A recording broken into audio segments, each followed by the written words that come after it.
Welcome to our daily devotional series, The Daily Herald. I pray that these messages will come to you as an encouragement and a reminder to be heralds of the Lord daily. God bless you. Individually responsible. December 19. Let a man examine himself. 1 Corinthians 11:28. This world is a training school, and the great object of life should be to obtain a fitness for those glorious mansions that Jesus has gone to prepare.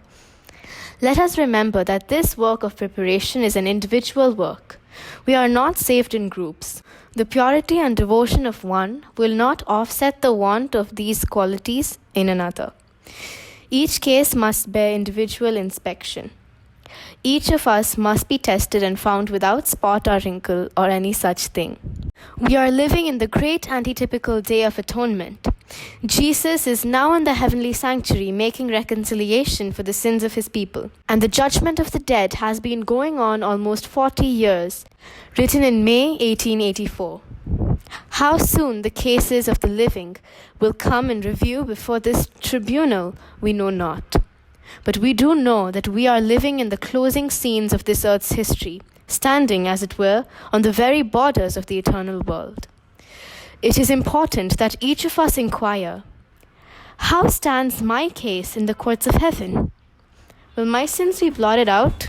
Am I defective in character and so blinded to these defects by the customs and opinions of the world that sin does not appear to me as exceedingly offensive to God as it really is? It is no time now to allow our minds to be absorbed with the things of earth while we give only occasional thoughts to God and make such slight preparation for the country to which we are journeying. In the typical Day of Atonement, all the people were required to afflict their souls before God.